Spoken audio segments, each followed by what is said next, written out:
Pertemuan kedua kita ngebahas tentang reaksi dalam senyawa hidrokarbon. Reaksi-reaksi dalam senyawa hidrokarbon ini ada 5. Pertama, pembakaran, substitusi, cracking, adisi, polimerisasi. Reaksi pembakaran itu dapat terjadi pada alkana, alkena, sama alkuna. Sementara substitusi hanya bisa terjadi di alkana. Cracking juga hanya dapat terjadi di alkana. Sementara adisi dan polimerisasi ada di alkena dan alkuna. Reaksi pembakaran itu reaksi dengan oksigen yang akan menghasilkan CO2 dan H2O. Sementara reaksi substitusi adalah reaksi yang terjadi hanya pada alkana, di mana atom hidrogen digantikan oleh atom halogen. Atom halogen adalah atom pada golongan 7A dengan bantuan ultraviolet menjadi senyawa haloalkana. Biasanya halogen akan masuk ke C tersier terlebih dahulu. Jika C tersier tidak ada, maka dia akan masuk ke C sekunder. Jika C sekunder tidak ada, maka pilihan terakhir dia akan menyusup ke C primer. Gitu. Reaksi cracking. Reaksi cracking adalah reaksi pemutusan rantai karbon menjadi potongan-potongan yang lebih pendek, seperti yang ditunjukkan pada gambar berikut. Reaksi yang keempat adalah reaksi adisi. Reaksi adisi ini dapat terjadi jika ada ikatan rangkap. Makanya adisi hanya dapat terjadi di alkena dan alkuna. Seperti contoh di bawah ini, reaksi 2 butuna diadisi dengan hidrogen, maka ikatannya yang harusnya rangkap 3, satunya akan putus dan disisipi oleh hidrogen dan hidrogen dari gas hidrogen tersebut. Seperti pada gambar ini.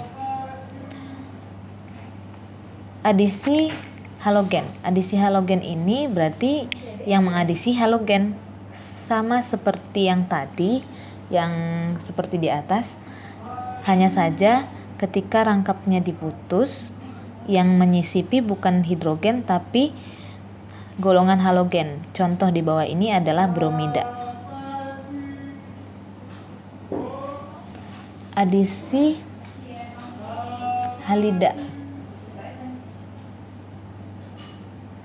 Adisi halida ini adalah adisi yang dilakukan oleh senyawa Hi, HCl, HBr menghasilkan haloalkana.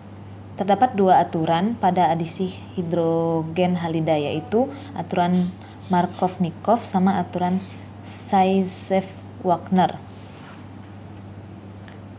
Seperti yang ditunjukkan pada gambar di bawah ini, kalau aturan Markov-Nikov, maka hidrogen akan masuk ke hidrogen yang paling banyak. Lihat ikatan rangkap di sini, ketika diputus, hidrogen paling banyak adalah di CH2. Maka dia akan menjadi CH3 gitu. Sementara ada namanya reaksi anti Markov-Nikov. Berarti nanti akan terjadi reaksi kebalikan dari Markov-Nikov yang di atas tadi. Hidrogennya masuk ke yang lebih miskin hidrogen justru gitu. Pokoknya kebalikannya aja. Kalau Markov-Nikov, hidrogen akan kaya hidrogen yang kaya akan semakin kaya hidrogen. Sementara kalau anti Markov-Nikov, hidrogen yang miskin akan diberi hidrogen gitu. Aturan Zaitsev-Wagner ini adalah apabila atom C yang memiliki ikatan rangkap mengikat atom H yang sama banyak, maka atom halogen akan terikat pada atom C yang nomornya lebih besar.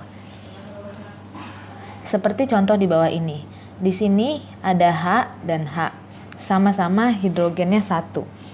Kalau aturan Markov-Nikov berhubungan dengan hidrogen kaya dan miskin gitu. Kalau yang ini berhubungan dengan C-nya. C-nya Kalau C-nya yang di belakang banyak, maka akan diberikan hidrogen. Kalau C-nya di belakang sedikit dikasih hidrogen, tapi kalau C-nya banyak dikasih brom. Intinya C yang lebih besar akan mendapatkan Br, dan C yang lebih kecil nomornya akan mendapatkan hidrogen. Yang kelima, reaksi polimerisasi. Ini reaksi terakhir yang terjadi pada hidrokarbon. Reaksi polimerisasi biasanya terjadi untuk pembuatan plastik dan lainnya. Reaksi penggabungan antara molekul sederhana membentuk molekul yang jauh lebih besar. Biasanya terjadi pada alkena. Reaksinya dapat dilihat seperti berikut. Nah, ini maksudnya N adalah berarti ini diulang sebanyak N kali. Misalnya CH2CH, ini CH3N 5. Berarti nanti dia di sini ada CH2CH, CH2CH,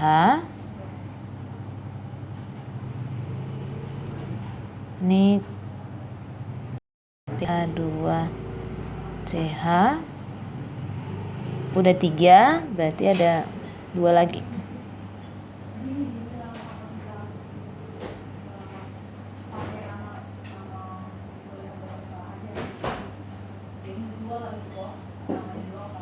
Satu, 2, 3, 4, 5. Nah, ini udah 5.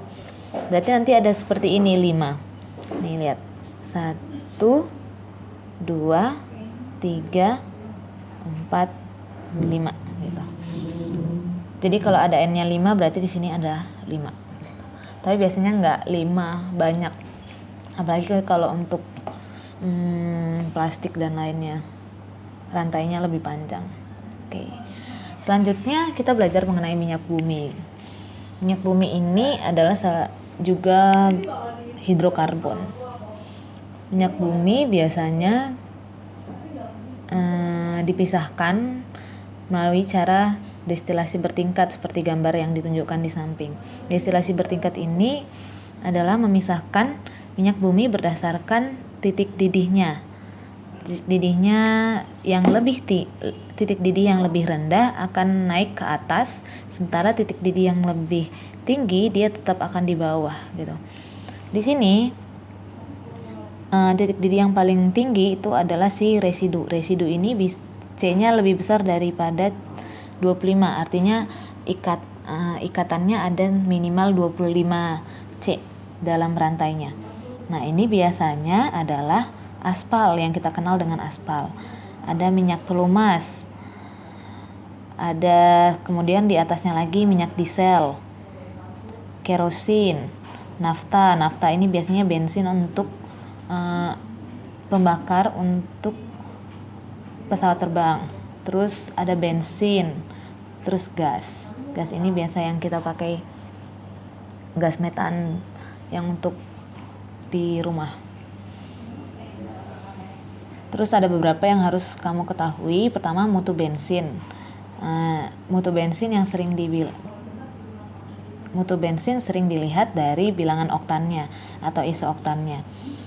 Dalam bensin juga ditambahkan tel atau tetra etil lead dan MBTE, metil tertiary butyl ether, sebagai oktan booster. Tel ini sudah lama dilarang sehingga digantikan sama MBTE ini.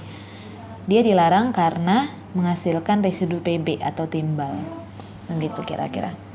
Mungkin kalau untuk minyak bumi bisa banyak-banyak membaca lagi untuk mengetahui beberapa teori-teorinya. Oke. Begitu, terima kasih.